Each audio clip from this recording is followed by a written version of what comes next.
नाज़रीन, ज़िमनी इलेक्शन हारने के बाद लाहौर में पीटीएम के कायदीन की एक बड़ी बैठक हुई है। उनके दिल तो आपस में नहीं मिलते, लेकिन उन्होंने आज सर जोड़े हुए थे।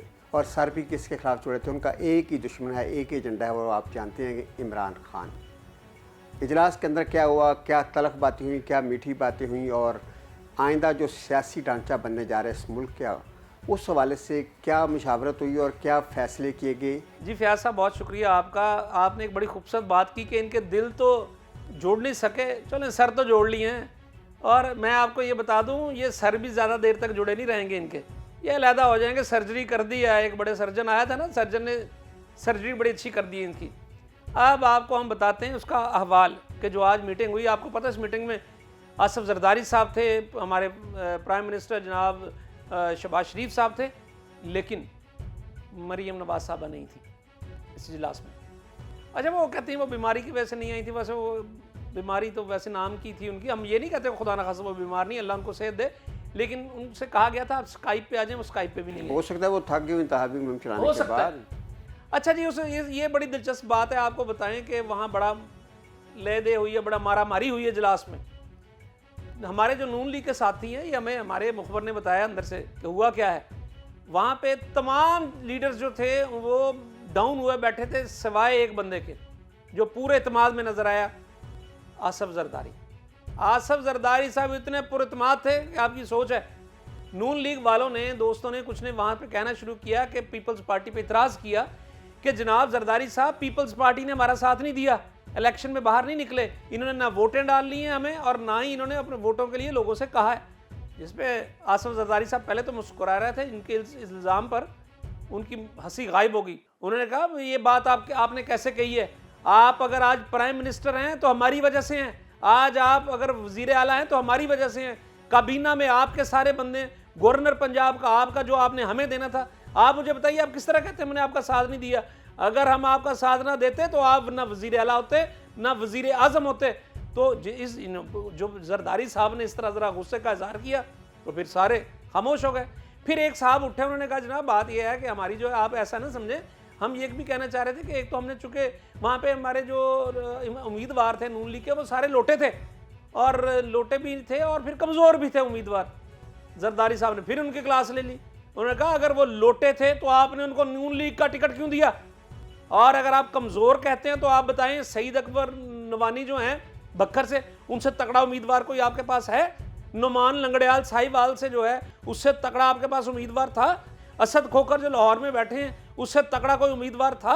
और ये भी तो जीते हैं ना असद खोखर। और फिर उन्होंने कहा जो सलमान नईम था वो वहाँ पे मुल्तान में, अगर वो तो ये आपको कप्तान और आपकी अपनी हरकतें जो ले गई, कप्तान की मकबूलियत और आपकी हरकतें ये आपको ले गई हैं, वरना सलमान नईम से ज़्यादा ताकतवर कौन उम्मीदवार था? साहब हमें ये भी तो बताया ना, जो अंदर जो इशू है मेन, कि वहाँ पे नून लीग जो है वो आइंदा इलेक्शन में जल्दी जाना चाहती है, लेकिन जरदारी साहब अभी इससे मुतफिक नहीं हुए। असल ये भी तो झगड़ा हुआ। जी, ये देखिए, ये झगड़ा स्टार्ट जो मैंने बताया, स्टार्ट यहाँ से हुआ।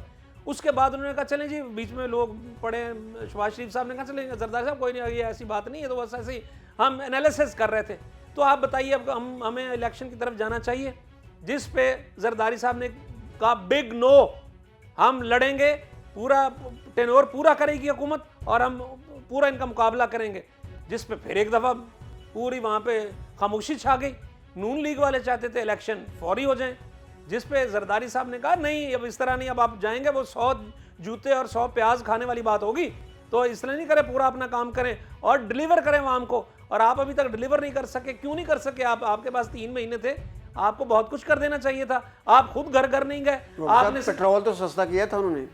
हजूर, पेट्रोल का भी सुन लें ज़रा, सब लोग तवज्जो से सुन लें। पेट्रोल वापस जा रहा है, वापस 10 रुपये महंगा, तो आप आज लिया या कल लिया, देखिए 10 रुपये वो वापस हो जाएगा। और ये सारी, हमने उस वक्त भी आपसे कहा था कि ये सारा एक स्टंट है, ये इलेक्शन स्टंट था। ये कहाँ करना था इन्होंने सस्ता? जो वो 4 दिन की चांदनी, फिर अंधेरी रात, रात गई, बात गई, इलेक्शन ख़त्म हो गया, हार गया, वापस आ जाएगा। यही चीज़ तो थी। अब हम पहले दिन से कहते हैं कि भाई ये ऐसा बात नहीं है, लोग अब वोटर जो है ना वो बड़ा सियाना हो गया है। अब आपको अगली बात और बता देता हूँ। आसिफ जरदारी साहब ने कहा हम पंजाब में अब भी हमजा शहबाज शरीफ साहब को ही देखना चाहते हैं वज़ारत। उन्होंने एक और पत्ता खेल दिया। जी, उन्होंने एक और पत्ता खेल दिया, क्योंकि उन्होंने देखें जरदारी साहब, मैं पहले कहता हूँ, बार बार कहता हूँ और आज भी कहता हूँ, जरदारी साहब बहुत जीरक सियासतदान है, कोई माने या ना माने, वो बंदा ऐसा बादशाह है वहां पे सियासत का। उसने एक दफा फिर इनको लॉलीपॉप दे दिया। वो क्यों दिया लॉलीपॉप? मैं बार बार ये प्रोग्राम में हम कहते हैं कि जरदारी साहब के साथ इन्होंने धोखा किया। मिसा के जमहूरियत से लेके आज तक देखें, बताइए जरदारी साहब के साथ कब इन्होंने को वफा की है। अब जरदारी साहब ने फैसला कर लिया ना, मंजी पूरी तरह ठोकनी है नून लीग दी, वो ठोक रहे हैं। अब देखें वो आ गया कि हम आपको हमजा शहबाज शरीफ साहब को वज़ीर आला बनवाएंगे ताकि ये अच्छी तरह गंदे हों, साल डेढ़ साल जो भी रहता है ज़रा खुल के तो सामने आए। ज़रा उन्होंने कहा जी आप ये जो मुश्किल फ़ैसले किए थे, उस मुश्किल फ़ैसले में कुछ हमने भी आपसे कहा था, वो तो आपने नहीं किया। आप इसको मुश्किल फ़ैसले करते रहें, एक आप मामलात हैं, तब तो आपने हमसे आके नहीं किया था कि आप हमसे मुशावरत ही कर लेते। ये गिला भी किया उन्होंने, ये तो कहते रहे ना हमने मुशावरत से किया, लेकिन मुशावरत तो वो तो साइड पे उठ के बैठ गए थे। पीपल्स पार्टी साइड पे उठ के बैठ गई थी। क्लियर कह दिया था जरदारी साहब ने कि जी हमें कुछ नहीं चाहिए, आप चला लें हुकूमत।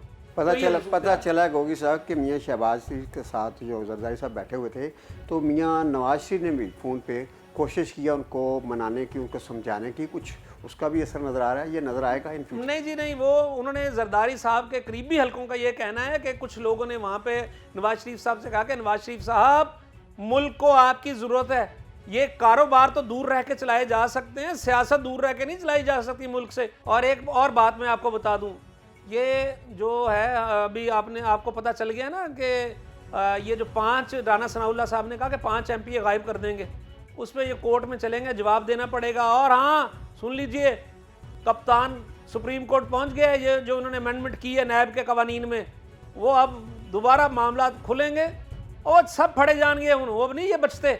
और ये बात आपको मैं बताऊं, कप्तान दोबारा जब हुकूमत में आ गया तो वह पुराना इमरान खान नहीं होगा, याद रखिएगा, ये मेरी बात लिख लीजिए, वो पुराना इमरान खान नहीं होगा, वो नया पाकिस्तान होगा, नया इमरान खान होगा।